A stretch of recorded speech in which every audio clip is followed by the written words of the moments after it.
Good morning बच्चों। आज मैं आपको पार्ट 3 नौकरी की शर्त हास्य कथा है ये पढ़ाने जा रही हूँ। इसके लेखक हैं वीरेंद्र जैन।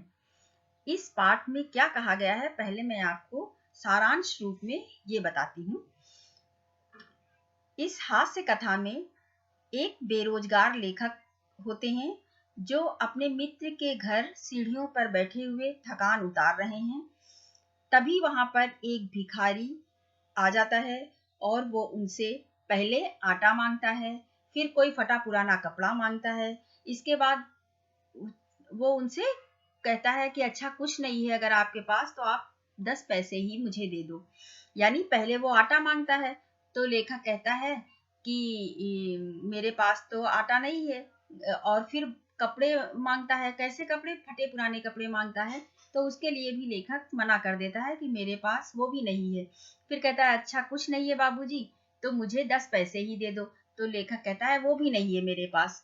लेखक ने असमर्थता जताई तो भिखारी ने उसे अपने साथ चलने को कहा। जब लेखक ने कहा कि मेरे पास ये तीनों चीजें नहीं है जो भी भिखारी ने मांगा, तो भिखारी ने कहा कि जब कुछ भी नहीं है आपके पास तो आप मेरे साथ चलो। कहाँ चलो? जैसे मैं भिक्षा मांगता हूँ, भीख मांगता हूँ, उसी तरीके से आप भी चलो। तभी लेखक के मित्र ने बाहर आकर भिखारी को भगा दिया। जब मित्र ने अंदर से अपने घर के अंदर से आवाज सुनी कि कहीं बाहर कुछ आवाज आ रही है, तो बाहर उन्होंने निकल के देखा तो देखा एक भिखारी उनके मित्र से ऐसी बातें कर रहा था। तो वो बाहर आए और उन्होंने उस भिखारी को भगा दिया वहां से और लेखक को बताया। फिर लेखक को वो अपने कमरे में लेके गए, अपने घर में लेके गए और उन्हें बताया कि क्योंकि लेखक बेरोजगार था तो फिर उन्हें बताया कि एक सेठ को ऐसे नौकर की जरूरत है जो हंसता ना हो। तुम में ये गुण है। उस लेखक के मित्र ने कहा कि तुम्हारे अंदर ये गुण है कि तुम्हारे चेहरे से तो बिल्कुल भी लगता ही नहीं है कि तुम हंसते भी हो। अगर हंसते भी हो तो लगता है कि तुम रो रहे हो। इसलिए ये नौकरी तुम्हारे लिए बहुत अच्छी है। तुम यहाँ पर इस पते पर जाओ। उसको अखबार देते हुए वो बोले कि तुम इस पते पर जाओ और वहां तुम्हें ये नौकरी मिल जाएगी क्योंकि ये तुम्हारे ही योग्य नौकरी है। अब जब लेखक वहां पहुंचता है तो वो सेठ की वेशभूषा देखकर उसको हंसी आ जाती है और हंसी आ जाती है तो वो सोचता है अब तो मुझे ये नौकरी मिलेगी नहीं। लेकिन चूंकि उसका चेहरा कैसा था कि वो हंसता भी था तो ऐसा लगता था रो रहा है। तो सेठ ने क्या समझा? सेठ ने समझा कि लेखक रो रहा है, इसलिए उसे नौकरी पर रख लिया। इस हास्य कथा में इतनी ही कहानी है, यही बताया गया है। अब इसके द्वारा लेखक कहना क्या चाहता है यहाँ पर? ये एक हास्य कथा है। लेखक ये बताना चाहता है कि हमें किसी के बुरे हालात, शारीरिक बनावट, मानसिक विसंगति का मजाक नहीं उड़ाना चाहिए। लेखक इस हास्य कथा के माध्यम से ये कहना चाह रहा है कि किसी के कभी भी कोई भी बुरे हालात हो सकते हैं। उसकी शारीरिक बनावट कैसी भी हो सकती है। क्यों? क्योंकि शरीर तो हम लोगों ने बनाया नहीं है, ये तो ईश्वर ने बनाया है। तो इसकी बनावट भी अलग अलग हो सकती है, थोड़ी अच्छी हो सकती है और थोड़ी खराब भी हो सकती है। मानसिक विसंगति और मानसिक स्थितियां भी अलग अलग हो सकती हैं, तो उनका हमें उपहास नहीं करना चाहिए, मजाक नहीं उड़ाना चाहिए। जो शारीरिक दोष एक की नजर में अवगुण है, हो सकता है वो आपको अवगुण लग रहा हो, वो दोष लग रहा हो। जो भी शारीरिक दोष है या मानसिक कोई परिस्थितियां विसंगति है तो वो आपको वो दोष लग रहा है, लेकिन दूसरे की नजर में वो गुण भी हो सकता है, दूसरे की नजर में वो विशेषता भी हो सकती है। तो इस हास्य कथा में यही यही बताया गया है। आगे मैं आपको पाठ में ये पढ़ाऊंगी विस्तार से कि इसमें क्या कहा गया है।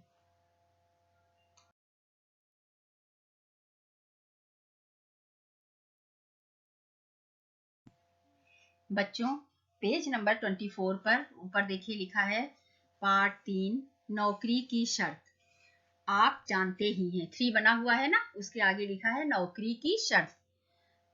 इसका क्या मतलब है कि ये पार्ट 3 है और इस पाठ का शीर्षक क्या है? नौकरी की शर्त। ये एक हास्य कथा है जैसा मैंने आपको बताया था और इसके लेखक हैं वीरेंद्र जैन।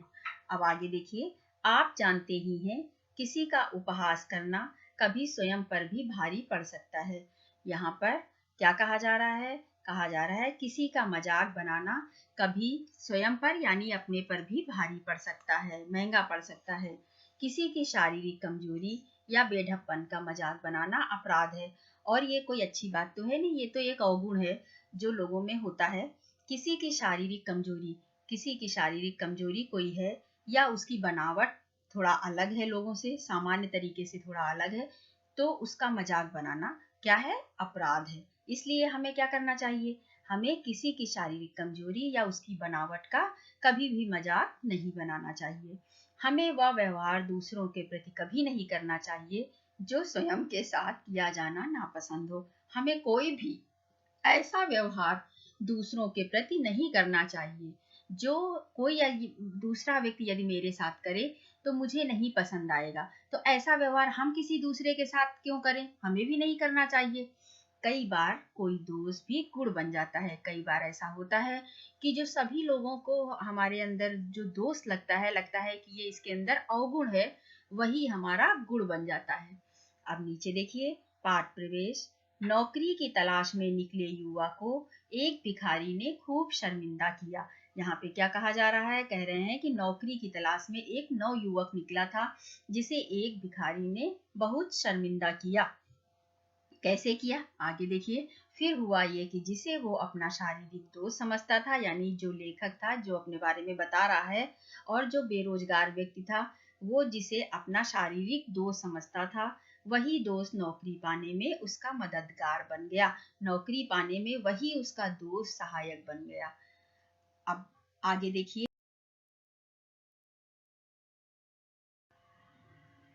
उन दिनों मेरे पास कोई काम नहीं था।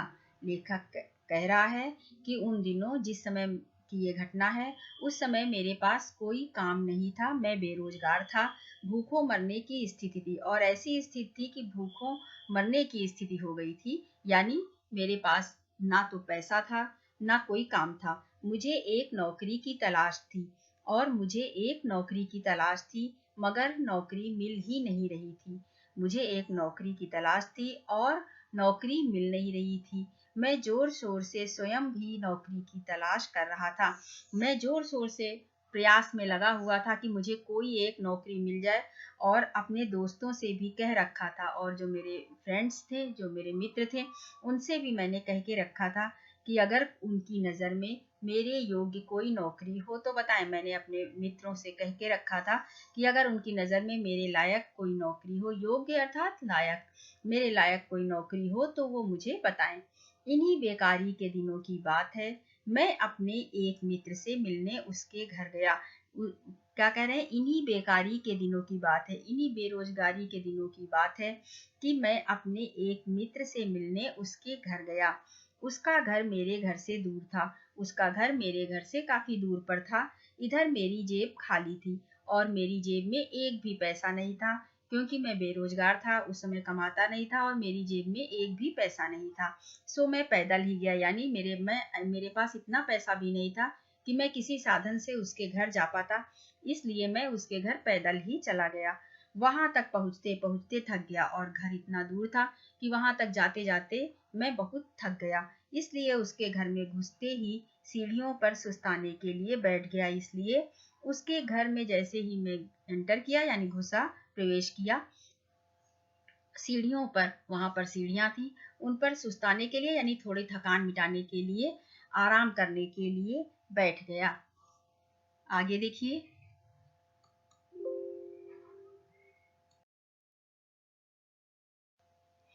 तभी वहां एक भिखारी आ पहुंचा। उसी समय वहां पर एक भिखारी आ गया। उसने समझा मैं उसी मकान में रहता हूँ। उसने समझा कि मैं उसी मकान में रहता हूँ, यानी मैं उसी मकान का मालिक हूँ। भिखारी बोला, बाबूजी एक कटोरा आटा दे दो। भिखारी ने कहा कि बाबूजी मुझे एक कटोरा आटा दे दो। मैंने उसे झिड़कते हुए कहा, मैंने उसे डांटते हुए, फटकारते हुए कहा, घर में आटा नहीं है। मैंने कहा घर में आटा नहीं है। भिखारी बोला, तो कोई फटा पुराना कपड़ा ही दे दो। उसने कहा, भिखारी ने, कि ठीक है, अगर आपके पास आटा नहीं है तो मुझे कोई फटा पुराना कपड़ा ही दे दो। मैंने फिर उसे झिड़का। लेखक कहता है कि मैंने फिर उसे बहुत तेज डांटा। कोई कपड़ा भी नहीं है। उसने कहा कि कोई कपड़ा नहीं है, मतलब वो उसको क्या करना चाहता था कि यहाँ से जाओ। मैंने सोचा अब वो टरक जाएगा। लेखक यहाँ क्या कहना चाहता है? कहता है कि मैंने सोचा कि मैंने इसको देखो 2-2 बार इतनी तेज डांट दिया है, अब तो ये पक्का चला जाएगा यहाँ से। वो वहीं अड़ा रहा। पर क्या हुआ, मैंने सोचा अब वो टरक जाएगा। लेखक ने सोचा कि अब ये चला जाएगा, पर नहीं, लेकिन नहीं, वो वहीं अड़ा रहा, वो वहीं पर खड़ा रहा, वो कहीं नहीं गया। और बोला, फिर बोला, तो बाबू एक 10 पैसे का सिक्का ही दे दो। फिर भिखारी ने कहा, ठीक है, अगर आपके पास आटा नहीं है, पुराना कपड़ा भी नहीं है, तो मुझे एक 10 पैसे का सिक्का ही दे दो। मुझे उस पर गुस्सा आ गया। लेखक कहता है कि मुझे क्या हो गया, मुझे उस पर बहुत गुस्सा आया, और मुझे उस पर गुस्सा आ गया, टलता ही नहीं अड़ियल। और उसने, लेखक ने अपने मन में क्या सोचा कि ये जाता भी नहीं है, इतना जिद्दी है कि ये यहाँ से जा भी नहीं रहा है। मैंने उसे डांटते हुए कहा, मैंने फिर उसे डांटा बहुत तेज और कहा, 10 पैसे भी तो नहीं है। यानी लेखक ने कहा, मेरे पास 10 पैसे भी नहीं है। और ये सच्चाई भी थी कि उस समय उसके पास पैसे नहीं थे। अगर उसके पास पैसे होते तो वो किसी साधन से अपने मित्र के यहाँ जाता। लेकिन इसमें देखो पहले ही बताया गया है कि लेखक की जेब कैसी थी, खाली थी। उस समय उसके पास में पैसे नहीं थे। खाली होने का मतलब यही है कि उसके पास पैसे नहीं थे। आगे देखिए, मैंने अपनी तरफ से सच ही कहा था, पर वह तब भी वहां से नहीं गया। लेखक कहता है कि मैंने तो सच में ही सच ही बोला था, सच ही कहा था, लेकिन फिर भी वो वहीं खड़ा रहा, वहां से नहीं गया। मैंने उसे घूर कर देखा, मैंने उसे घूर कर देखा। आंखें मिलते ही वो बोला, जैसे ही हमारी आंखें उससे मिली, वो तुरंत फिर बोला, बाबू जब घर में आटा नहीं है, कपड़े लत्ते नहीं है और आपकी जेब में 10 पैसे तक नहीं है, फिर यहाँ बैठे बैठे क्यों समय बर्बाद कर रहे हो। भिखारी ने क्या कहा, कहा, बाबूजी जब आपके पास आटा नहीं है, क्योंकि उसने आटा भी मांगा था तो बोला था आटा नहीं है। फिर उसने पुराने कपड़े लत्ते मांगे थे तो उसने कपड़े के लिए भी लेखक ने मना कर दिया था। तो यहाँ पर भिखारी क्या कहता है कि जब आपके पास में आटा नहीं है, कपड़े लत्ते नहीं है और आपकी जेब में 10 पैसे तक नहीं है, यानी बहुत ही कम कीमत होती है 10 पैसे, तो जब उतनी भी नहीं है आपके पास, तो फिर यहाँ बैठे बैठे क्यों समय बर्बाद कर रहे हो। तो कहा, इन सीढ़ियों पर बैठ के आप समय क्यों बर्बाद कर रहे हैं, आओ मेरे साथ। उसने कहा, मेरे साथ चलो, शाम तक 10-20 रुपए तो कमा ही लोगे। शाम तक 10-20 रुपए तो कमा ही लोगे, यानी कमाई हो जाएगी। क्यों, क्योंकि भिखारी जो डेली भीख मांगते हैं वो इसे अपनी कमाई समझते हैं। जो भिक्षा मांगते हैं और शाम को उनके पास जितना पैसा होता है तो वो उसको अपनी कमाई समझते हैं। तो वो सोचते हैं यहाँ ये व्यर्थ में बैठे हैं और खाली बैठे हैं, अपना समय बर्बाद कर रहे हैं, इनको शाम तक कुछ भी नहीं मिलेगा। और अगर मेरी तरह चलें तो वो इसीलिए लेखक से कहते हैं कि चलो मेरे साथ में, जैसे मैं 10-20 रुपए शाम तक कमा लेता हूँ, उसी तरह से तुम भी कमा लोगे जब कुछ नहीं है तुम्हारे पास। तो भिखारी की बात सुनकर मैं उलझन में पड़ गया। जब लेखक ने भिखारी की बात सुनी तो वो सोच में पड़ गया और बेचैन हो गया। मन ही मन सोचा और अपने मन ही मन सोचने लगा, क्योंकि उसे चारों तरफ कुछ नहीं दिख रहा था। उसके पास नौकरी भी नहीं थी, खाने की भी परेशानी होने लगी थी, पैसे भी नहीं थे।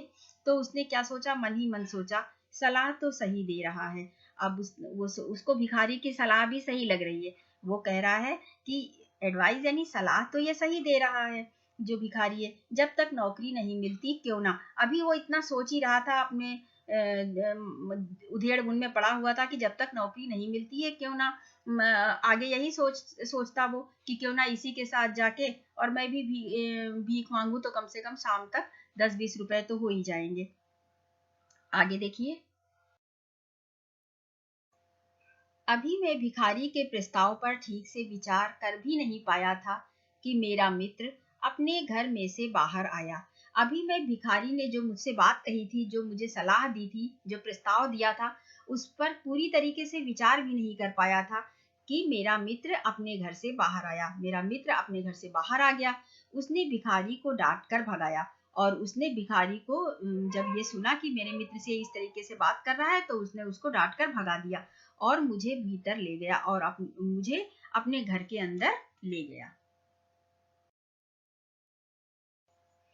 मित्र की इस हरकत पर मुझे गुस्सा आ गया। मित्र ने जो भिखारी के साथ में व्यवहार किया उस पर मुझे गुस्सा आ गया। मैंने सोचा, लेखक ने सोचा, नौकरी मुझे मिल नहीं रही, ये मुझे नौकरी दिलवाने में कोई मदद दे नहीं रहा। लेखक ने क्या सोचा, उसने कहा नौकरी तो मुझे कहीं मिल नहीं रही है, और इससे भी मैंने कहा था, अपने फ्रेंड के बारे में सोच रहा है कि इससे भी मैंने बोला था कि कोई नौकरी होगी तो बताना, तो उसमें भी ये मेरी कोई सहायता नहीं कर रहा है। और जो एक मददगार मिला, और भिखारी को ही कह रहा है, जो एक मददगार मिला यानी सहायता करने वाला मिला, उसे ऐसे भगा दिया जैसे अब मेरी रोटी पानी का इंतजाम यही करने वाला हो। उसे इतने अधिकार से इस तरीके से भगा दिया कि जैसे लगता है अब मेरे खाने पीने रहने का सब पूरा इंतजाम यही करने वाला है। मैं उसके बारे में अभी और ना जाने क्या क्या सोचता कि उसने मेरे आगे एक अखबार रखते हुए कहा। अभी मैं उसके बारे में विचार कर ही रहा था, और भी जाने क्या क्या उसके बारे में अभी सोचता, लेकिन तभी क्या हुआ, मेरे मित्र ने मेरे सामने एक न्यूज़पेपर अखबार लाकर देते हुए रखते हुए कहा, ये देखो तुम्हारे लायक एक नौकरी है। और उसने दिखाया मुझे अखबार में कि ये देखो तुम्हारे योग्य एक नौकरी है। ये सुनते ही मेरी खुशी का ठिकाना ना रहा।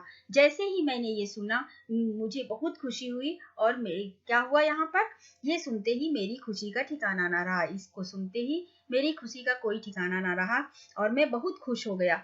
अखबार में लिखा था, उसने अखबार में देखा कि अखबार में क्या लिखा था। अखबार में लिखा था, एक नवयुवक की जरूरत है, एक नवयुवक की जरूरत है, काम कोई खास नहीं लिया जाएगा, उससे ऐसा नौकर चाहिए जिससे काम कुछ ज्यादा नहीं लिया जाएगा, वेतन अच्छा दिया जाएगा। और ऐसा नहीं है कि काम नहीं लिया जाएगा तो उसको वेतन भी कम दिया जाएगा, वेतन उसे अच्छा दिया जाएगा।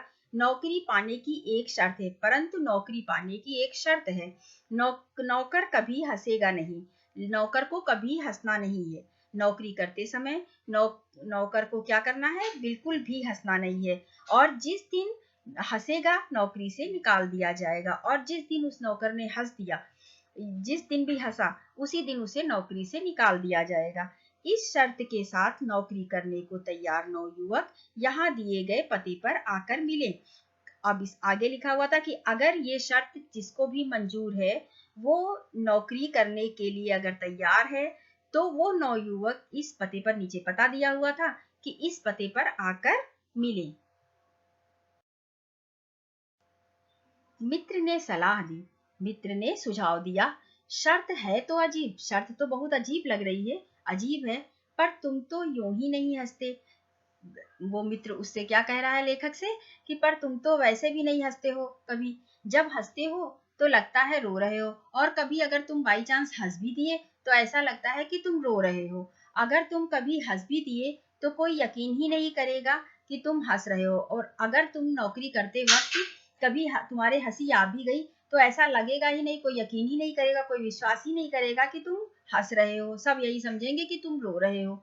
इसलिए तुम जरूर ये नौकरी कर सकते हो। इसलिए वो उसका मित्र बोल रहा है कि तुम ये नौकरी अवश्य कर सकते हो। एक मित्र दूसरे मित्र के बारे में बहुत अच्छी तरीके से जानता है ना, कि मेरा मित्र कैसा है, उसके अंदर कौन से गुण हैं, कौन से दोष हैं। जो अच्छे मित्र होते हैं और बहुत फास्ट फ्रेंड होते हैं, वो एक दूसरे की कमियां, एक दूसरे के विशेषताएं, या एक दूसरे के गुण दोष तो जानते हैं ना। इसीलिए वो मित्र जो है लेखक से ये कह रहा है कि तुम्हारे अंदर तो ये जो तुम्हारा दोष है यही तुम्हारा गुण बन गया है, इसलिए तुम ये नौकरी कर सकते हो, ये तुम्हारे योग्य नौकरी है, तुम्हारे लायक नौकरी है। आगे देखिए, मित्र की सलाह और अखबार लेकर मैं अपने घर लौट आया। मित्र ने जो मुझे परामर्श दिया, जो मुझे एडवाइस दी, और वो जो पेपर, जो उसने अखबार दिया था, न्यूज पेपर दिया था, वो लेकर मैं अपने घर वापिस आ गया, लौट आया।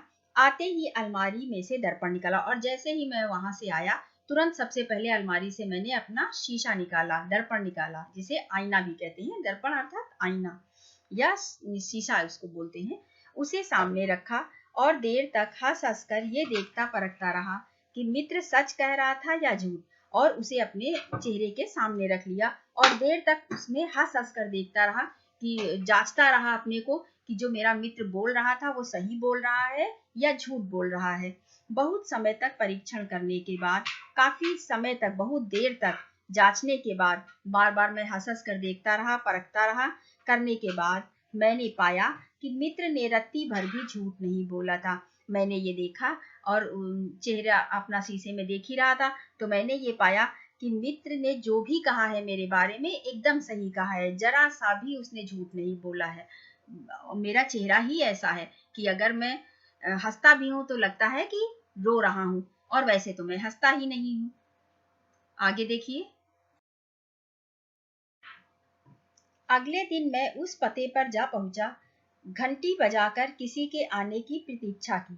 अगले दिन यानी दूसरे दिन मैंने क्या किया, जो पता मुझे मेरे मित्र ने दिया था उस पते पर जा पहुंचा। लेखक कह रहा है कि दूसरे दिन मैं उसी पते पर जा पहुंचा, घंटी बजाकर किसी आने की प्रतीक्षा की, किसी के आने की प्रतीक्षा की। घंटी बजाया और किसी के आने का इंतजार करने लगा। जैसे ही दरवाजा खुला, जैसे ही दरवाजा खुला, मेरी आंखें खुली की खुली रह गईं। कह रहे जैसे ही दरवाजा खुला मैं तो एकदम अचंभित रह गया सामने देखकर। मैं ये देखने समझने की कोशिश करता रहा, मेरी आंखें एकदम खुली रही, मैं उसको देखता रहा जो मेरे सामने खड़ा था। मैं ये देखने समझने की कोशिश करता रहा कि मेरे सामने जो खड़ा है वो आदमी है या भूसे का भरा बोरा। अब ये यहाँ पे क्या कह रहे हैं, लेखक कह रहे हैं कि मैं ये देखने समझने की कोशिश करता रहा। वो बहुत मोटा आदमी था, तो क्या बोल रहे हैं जो जिसने भी दरवाजा खोला था, मैं ये देखने समझने की कोशिश करता रहा कि मेरे सामने जो खड़ा है वो आदमी ही है, ऐसा तो नहीं ये भूसे का बड़ा भरा हुआ कोई बोरा हो, ऐसा वो लग रहा था। उसमें से आवाज आने पर मैं समझ गया ये आदमी ही है। जब वो कुछ बोला तो उसमें से आवाज आई, तब उसने कहा कि मैं समझ गया कि ये आदमी ही है, बोरा नहीं है, पर जरा अलग किस्म का है। ये है तो आदमी ही, थोड़ा अलग किस्म का है, थोड़ा डिफरेंट है ना। अब आगे देखिए। जैसे ही मैंने उन्हें बताया कि मैं नौकरी पाने के लिए आया हूँ, जैसे ही मैंने उनको बताया कि मैं नौकरी के लिए आया हूँ, उनके चेहरे पर मुस्कुराहट आ गई। उनके चेहरे पर क्या आ गई, मुस्कुराहट आ गई। वो बोला तो भीतर आइए ना। वो तुरंत बोले कि तो फिर अंदर आइए, अगर आप नौकरी के लिए आए हैं तो अंदर आइए। मैंने भीतर जाना चाहा पर जा ना सका। अब लेखक कह रहा है कि मैंने भीतर जाना चाहा, मैं अंदर जाना चाह रहा था मगर जा नहीं पा रहा था। क्यों? क्योंकि वो दरवाजे पर वही खड़े हुए थे और वो काफी मोटे थे। लेखक का ये कहना है कि वो इंसान जो भी सामने था मेरे, वो बहुत मोटा था, बिल्कुल बोरे के जैसा लग रहा था, उसका चेहरा वेरा सही से दिखाई नहीं दे रहा था, काफी मोटा इंसान था। मैंने भीतर जाना चाहा। अब दरवाजे पे, पूरे दरवाजे को घेर कर वही खड़े थे। अब लेखक कैसे अंदर जाए, वो कह तो रहे भीतर आइए ना, मगर वो जगह दे तब तो वो अंदर जाए। मैंने भीतर जाना चाहा पर जा ना सका। वो अंदर जाना चाह रहे थे मगर वो जा ही नहीं पाए क्योंकि पूरे में वही खड़े हुए थे। जब कई मिनट तक मैं भीतर नहीं गया तो उन्होंने फिर कहा आइए ना। जब काफी समय तक मैं वहीं खड़ा रहा, मैंने सोचा ये हटे तो मैं अंदर आऊं, तो मैं वहीं पे खड़ा रहा। तो फिर उन्होंने क्या बोला, उन्होंने कहा कि जब कई मिनट तक मैं भीतर नहीं गया तो उन्होंने फिर कहा आइए ना। फिर उन्होंने दोबारा से कहा आइए ना। अब आगे देखिए। मैंने अपनी परेशानी बताई, मैंने अपनी समस्या बताई उनको। आप हटे तो मैं भीतर आऊं।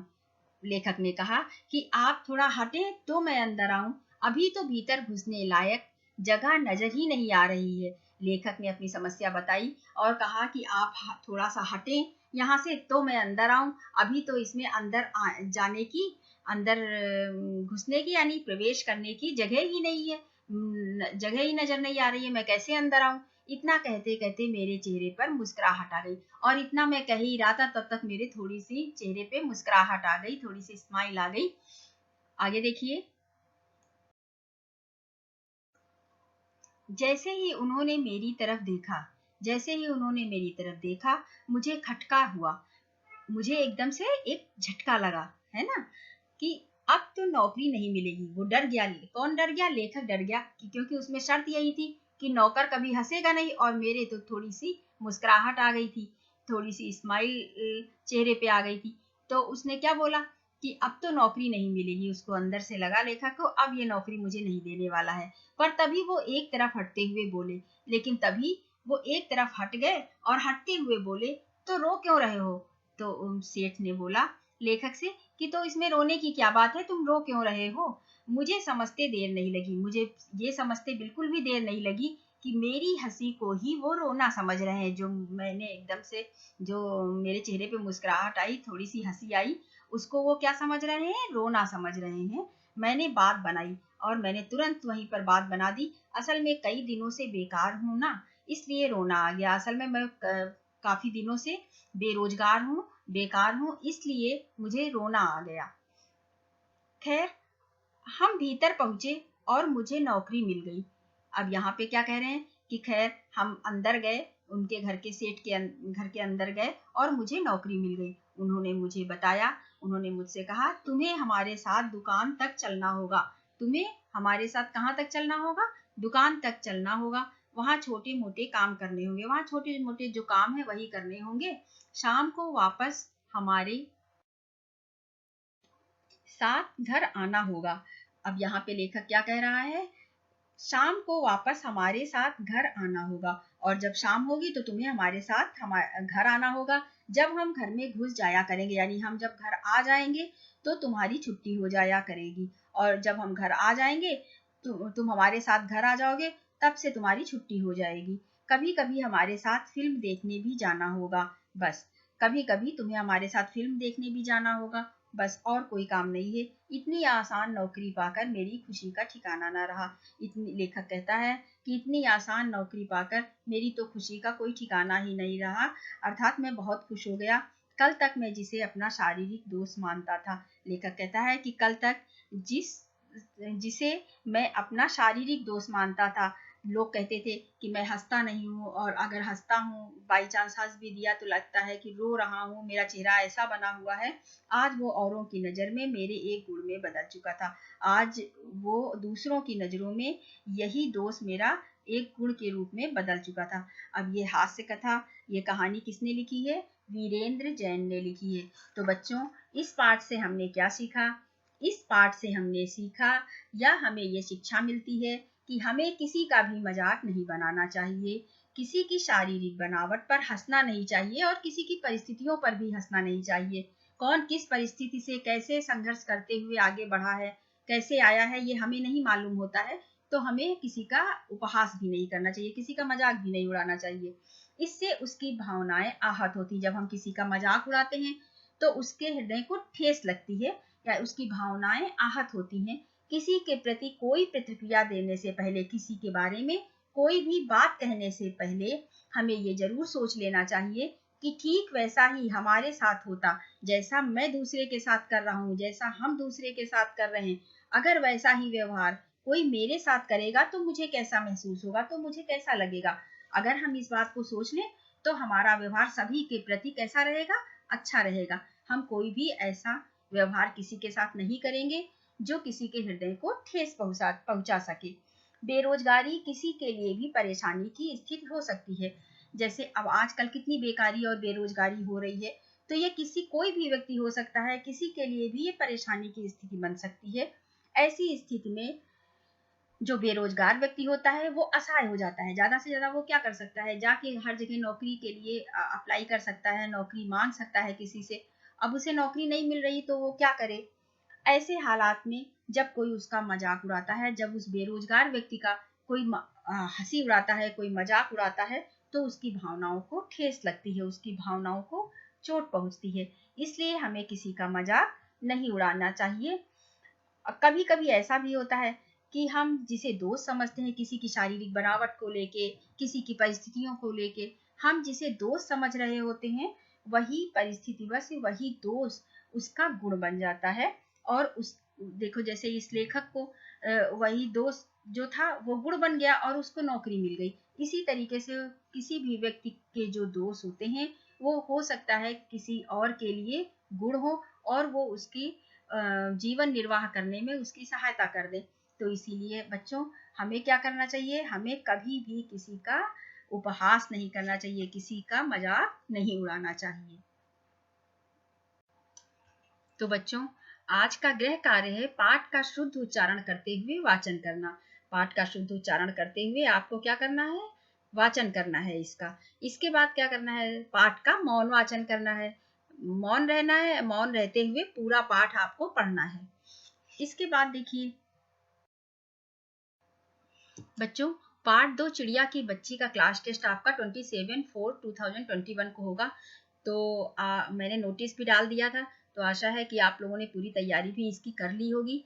आप अच्छे से पेपर दीजिएगा। Best of luck. धन्यवाद।